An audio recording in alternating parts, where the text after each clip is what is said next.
Welcome to the lecture on the elements of life. So let's go ahead and get this started. This topic is one of three within this broader category called the chemistry of life. So chemistry, what exactly is chemistry? Chemistry is the study of matter and the interactions of matter. Well, that's great, except what is matter? Matter is going to be anything that takes up space and has mass. And last I checked, that applies to every single living thing on the planet. And since all life is composed of matter, understanding the basics of chemistry is pretty essential to understanding how living things work, aka biology, study of life. As I said, matter is anything that takes up space and has mass. You probably remember from some time in your life talking about the different states of matter. The classic three, solid, liquid, and gas. There's also plasma, which is one that I didn't learn when I was younger, but it's another state of matter that exists as well. But we're not going to go into details about the states of matter here for this class. One thing that we're going to come back to a lot in this particular set of three lectures, the chemistry of life lecture set, is water. Water makes up a very large percentage of you and most living things, and a lot of properties of water contribute to processes that are necessary for life. So we'll get to those. So, elements. This chapter, or section I should say, is called the elements of life. So, what is an element? An element is a substance that cannot be further broken down by chemical means. So, it's not the simplest thing we can get. We can break down atoms of individual elements into subatomic particles, but an element is the simplest that we can get to in terms of changing it chemically. 92 elements, usually displayed in periodic table, which I'm sure all of you have seen at some point. Okay. As far as writing an element, you can write the full name of it, or you can use its elemental symbol, which is one or two letters, with the first letter capitalized and the second letter lowercase. You've all heard of several elements, I'm quite sure. Let's look through some of them that are possibly or probably familiar to you, and that we'll be running into a fair amount as we go through elements found in living things. One of the primary elements in life is carbon, with the elemental symbol of a capital C. Picture there is a diamond. So diamond is it's pure carbon. It's what's called an allotrope of carbon. It's just carbon atoms arranged a certain way. Another allotrope of carbon is graphite, which is what you write with in a pencil. So as you can see, the arrangement, even of just a single element, can make quite a bit of difference in terms of the chemical composition of matter. So we have carbon, with a capital C, hydrogen, which is simply an H, oxygen, which is simply an O, and nitrogen, which is an N. These four elements are going to be the ones that we talk about all the time in this class. They make up the bulk of you and other living organisms. So these four are, I like to call them the big four. They are the most important elements in living things in terms of the sheer abundance in living tissues. Phosphorus, simply a capital P. Sulfur, just an S. There's a picture up on the screen of a skunk. I don't know if any of you have ever been sprayed by a skunk. I have not, fortunately. But part of the spray that makes it smell so bad is the sulfur. There are various other elements in the spray as well, but the sulfur is one of the primary contributors to that awful smell that you get with skunk spray. All right, time to break the tradition of simply using the first letter as the elemental symbol. Potassium has the letter K as its elemental symbol. Sodium is Na. And you can see the picture here. This is pure elemental, I believe this is sodium, pure elemental sodium. It's a metal. You can see the metallic quality when you look at it in its elemental form. We get it in very small quantities, typically in compound NaCl, table salt, right? But it is actually a metal. Calcium, Ca, magnesium, G, and then chlorine, copper, a couple other examples.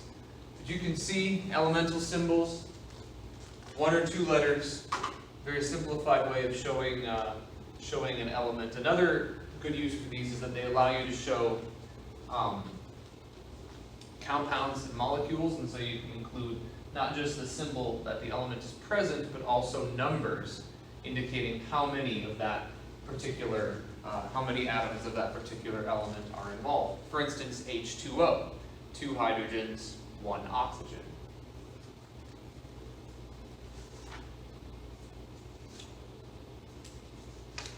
So what makes each element different from the other elements? What makes each unique? It has to do with subatomic particle numbers. So sub means below, so subatomic means that it's particles smaller than an individual atom, so the particles that make up an individual atom. We're going to use carbon as the example, given the sheer abundance of carbon and importance of carbon in life. So carbon has 6 protons, typically 6 neutrons, located within the nucleus of that particular atom. This is not anywhere near scale. In fact, atoms are mostly empty space. The subatomic particles themselves actually take up a very small amount of space. But within the nucleus of the atom, we have the positively charged protons, and then the not charged, the without charged neutrons. The electrons orbit the nucleus, and in carbon there are 6 of them. See them here. Again, also not drawn to scale. Positive charged protons, neutrons, which are neutral, no charge, and then electrons, which have a negative charge. And so it's the number of individual subatomic particles that ultimately determines the properties of an element. Specifically, though, the electrons, even though they're the smallest of the subatomic particles that we have here, they're the ones that actually interact with other atoms and ultimately determine the properties of a particular element. Carbon, 6 protons, 6 neutrons, and 6 electrons. And again, sometimes carbon can have different numbers of neutrons, which we'll get to that.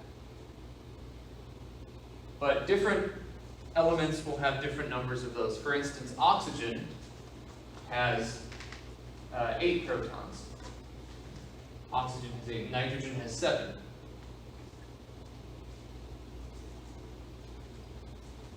A lot of times this can be shown, like you see up here, where you've got the number of protons right here, and the number of protons and neutrons listed above. The number of protons is the atomic number. This is the one that never changes for a particular element.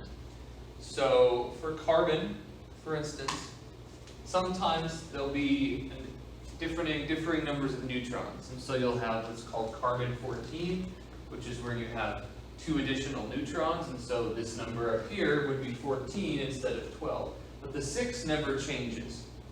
That is the number that determines what element an atom is. If it's not a 6 there, it's not carbon. Okay? So that's the atomic number. That's the number of protons. 6 for carbon, 8 for oxygen, 1 for hydrogen, 7 for nitrogen. So that is consistent throughout every atom of a particular element. The atomic mass, which is the number up here, that varies, although usually there are the same number of protons as neutrons. That's generally the most common arrangement, like we see over on the carbon in this picture here on the screen. But that can be different. The atomic mass can vary, and it's still a carbon.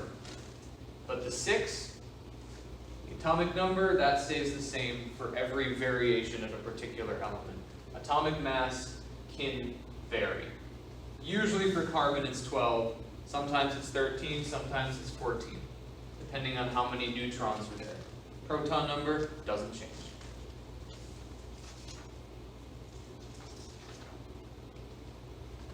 How do we show all of the elements? We do that by using the periodic table. It's arranged such that the elements go in order of atomic number, so number of protons. It's also arranged so that elements in vertical rows share certain chemical characteristics. Let's just take a look at it here and try and make sense of it. So atomic number, we start up at the top with the atomic number of 1 in hydrogen. Moving across, you can see we have helium with 2, and then we have lithium, beryllium, and then working our way across, increasing in atomic number as we go along here. We said vertical rows have similar characteristics. Let's start with this one over here. This row is the noble gases. We've got helium, neon, argon, krypton, xenon, and radon. Those are stable.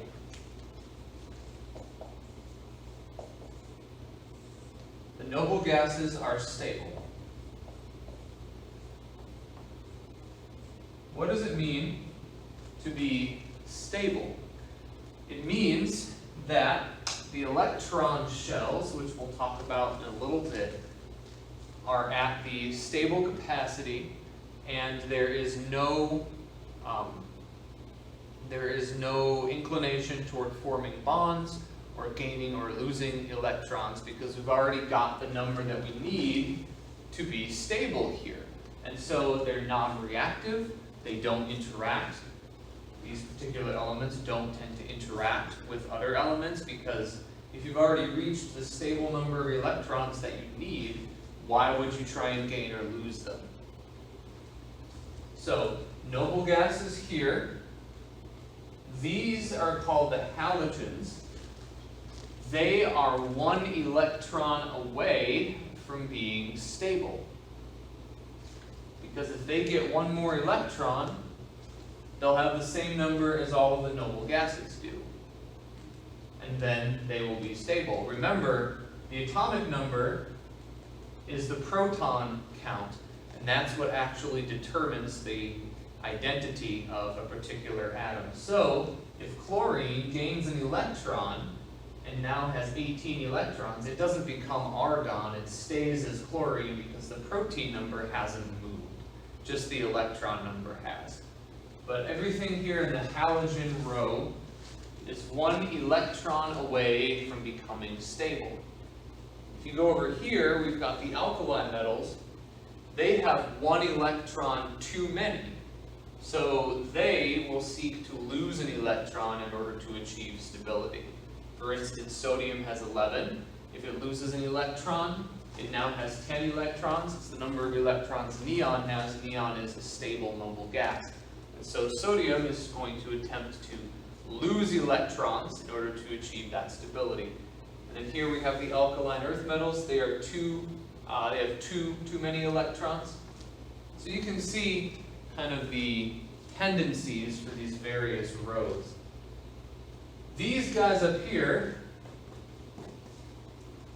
the ones that I just pointed to, they're the ones that are most commonly observed in living organisms. And they're the ones that we're going to talk about the most in this section and in this class as a whole.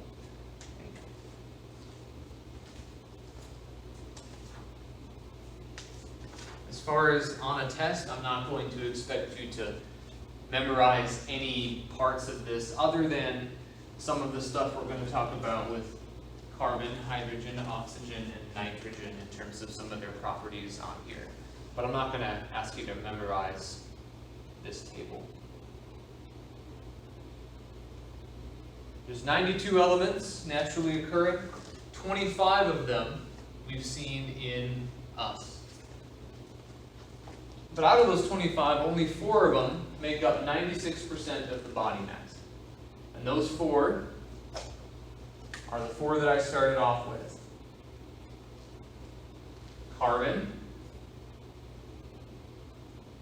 hydrogen, oxygen, nitrogen. Oxygen makes up the bulk of the mass. And keep in mind, mass has to do with that's not exactly weight, but it's similar, right?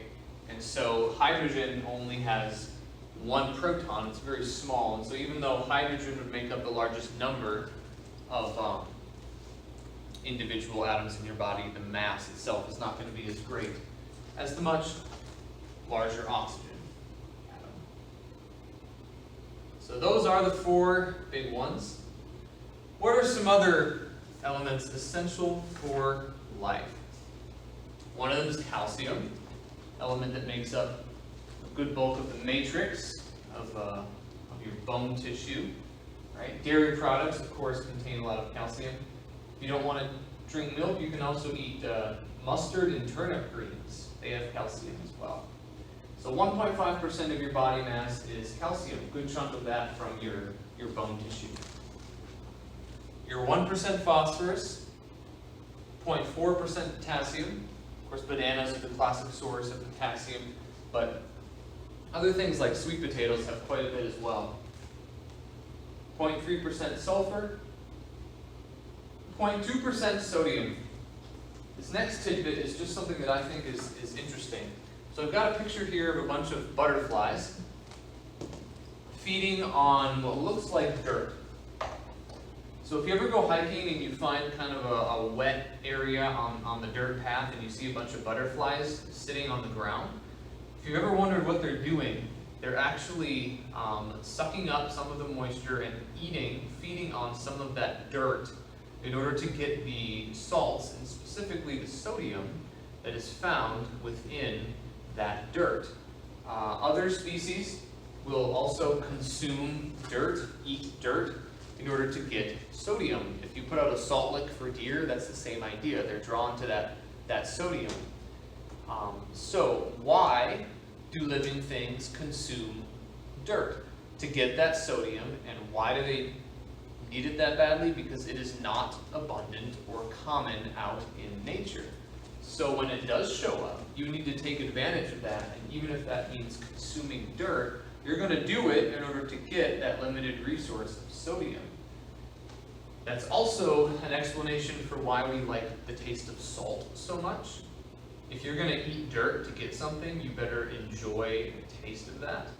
And so we crave salt because ancestrally it was such a rare mineral that people who enjoy the taste of it enough to consume dirt to get it, they'd be the ones who would have successfully had more offspring.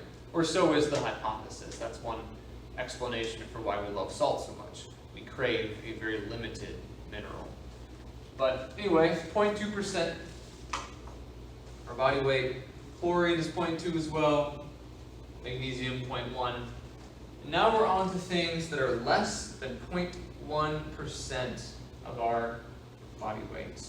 So a trace element is an element that your body needs that makes up less than 0.1% of your total body weight. The key thing to remember with trace elements is just because they occur in very small numbers, or very small amounts, I should say, that does not mean that their impact is small. For instance, one such example is iron. The elemental symbol for iron is Fe.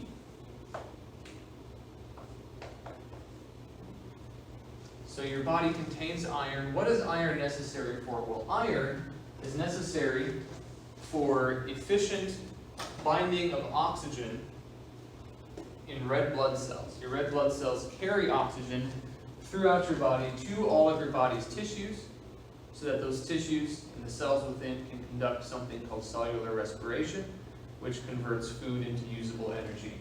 Point being, you need oxygen throughout your body. So red blood cells transport it. Well, in order to efficiently bind to oxygen, iron is necessary in conjunction with hemoglobin in the red blood cells. So if you don't have enough iron, your red blood cells can't transport the iron as efficiently. You can get what's called iron deficiency anemia. So make sure that you're getting enough iron. Very small percentage of your body weight, important impact. Another element is iodine, which is just I. So iodine is needed by the thyroid gland, which is right up in the lower part of your throat here. The thyroid gland needs iodine in order to help produce thyroid hormone.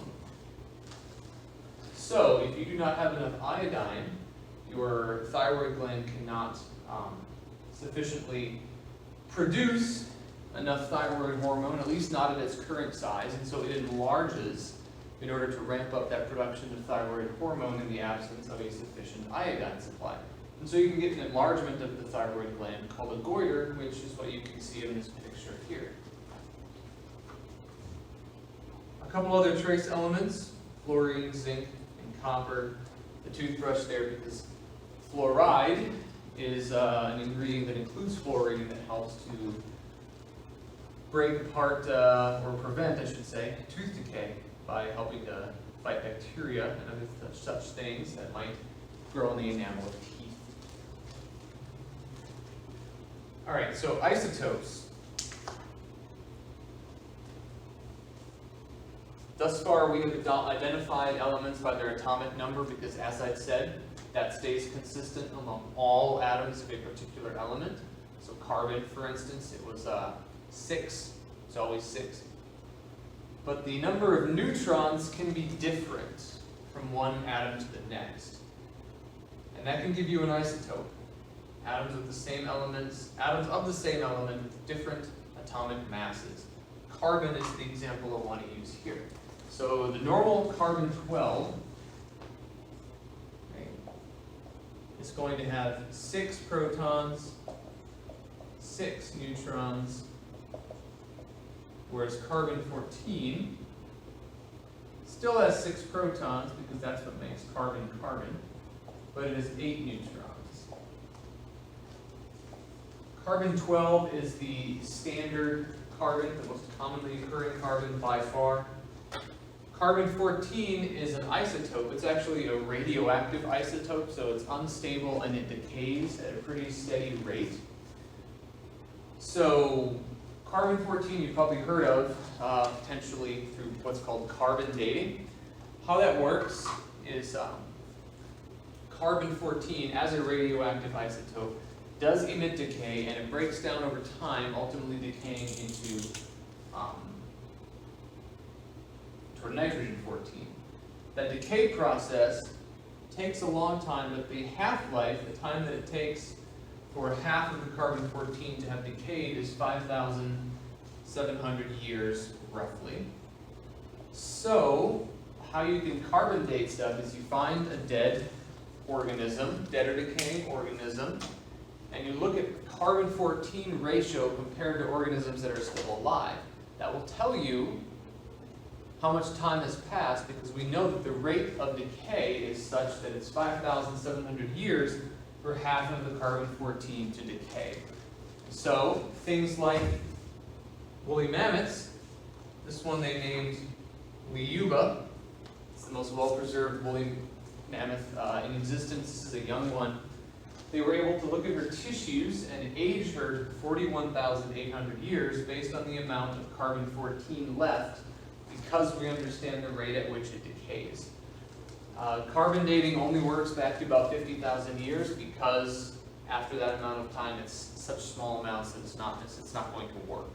So it only is used in very recent, comparatively recent organisms. But this one was within the last 50,000 years, so it works for this little baby mammoth. But isotopes, different number of neutrons, same number of protons as the normally occurring version. Let's shift over to electrons though. So electrons are smaller. In fact, they're 1/2000th the size of a proton, so quite a bit smaller. In a neutral atom, the number of electrons is going to equal the number of protons. So if we have a neutral atom of carbon, 6 protons, it's also going to have 6 electrons. Oxygen has 8 protons, it also would have 8 electrons. A lot of elements will gain or lose electrons to become stable, and then they no longer match the number of protons, but if it's a neutral atom, then they're equal. The electrons are the subatomic particle that specifically is involved in the chemical activity of an atom. Thus, the number of electrons determines which atoms will interact and how they interact. If you go back to the periodic table, you would notice with the big 4, carbon, oxygen, hydrogen, nitrogen, the number of protons and the number of electrons that they have. So let's just do that here. Starting with hydrogen. Hydrogen has 1. We already established that carbon had 4. 4, wow. 6.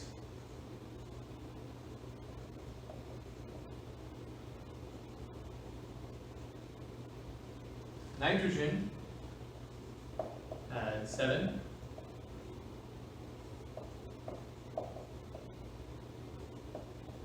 And oxygen, 8.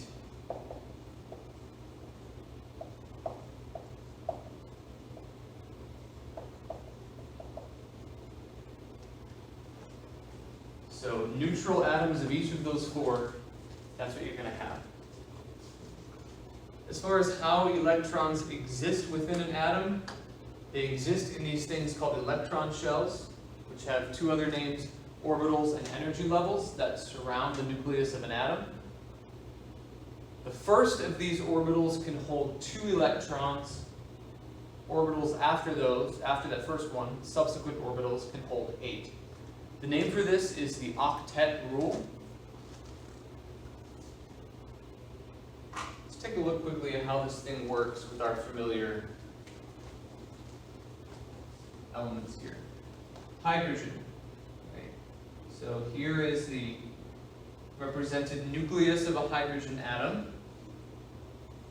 Hydrogen has 1 electron. So we don't even fill up the first orbital. Carbon has 6 electrons. 2. First orbital is full.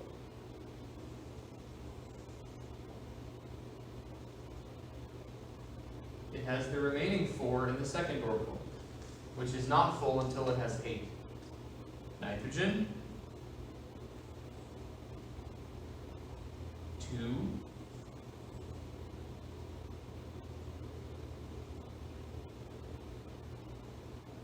And 5. Oxygen, 2.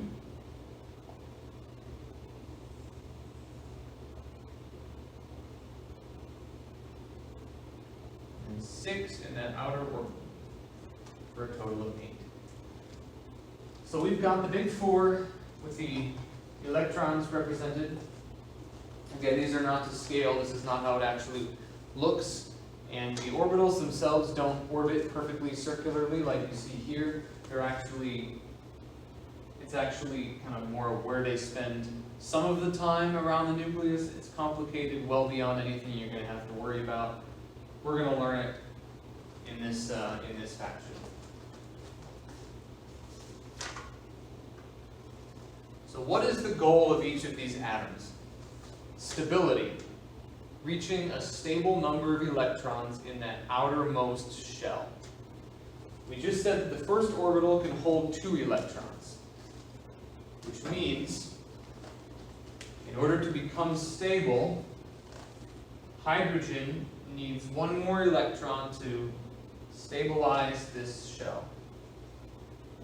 Hydrogen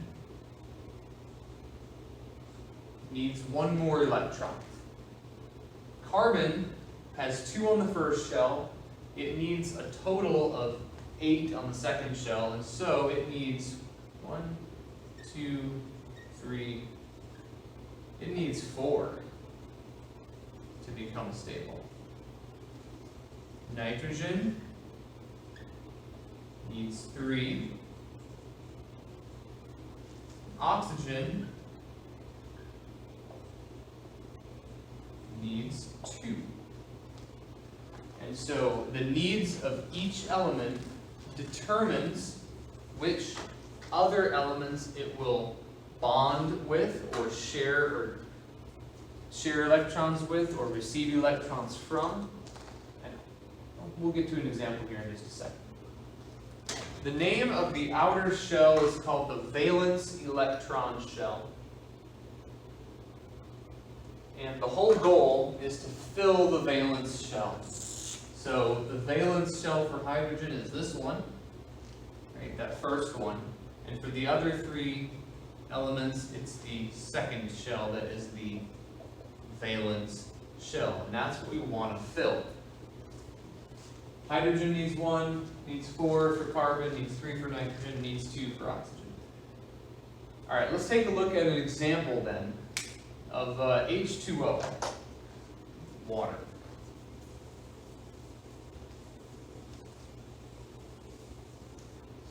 We'll keep this, we'll erase them. Oxygen atom, let's draw it a little bit bigger this time.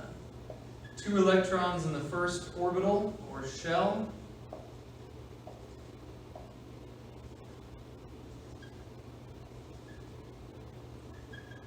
Six electrons in the valence shell, giving us 8 total.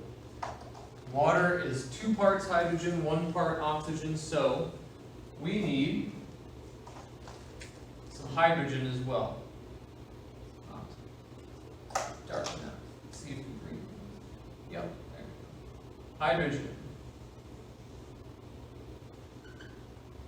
There's 1 hydrogen atom with its single valence electron.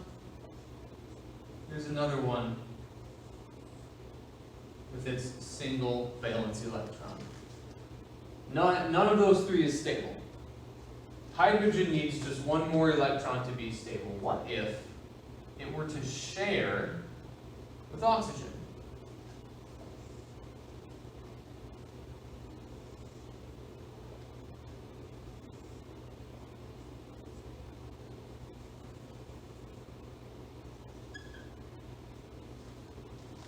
Here we go. Hydrogen's lone electron is now being shared with oxygen.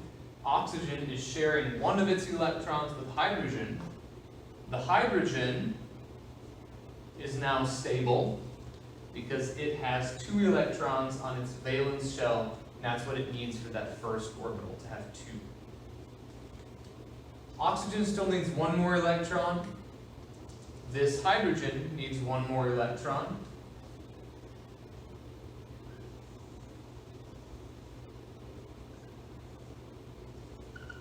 And so this hydrogen will do the same thing, share the electron with oxygen. Now this hydrogen has 2, it is stable, and oxygen has on its outer shell 1, 2, 3, 4, 5, 6, 7, 8. It is stable as well. We have a water molecule. This molecule exists because it allows each of the elements involved to have achieved a stable valence shell.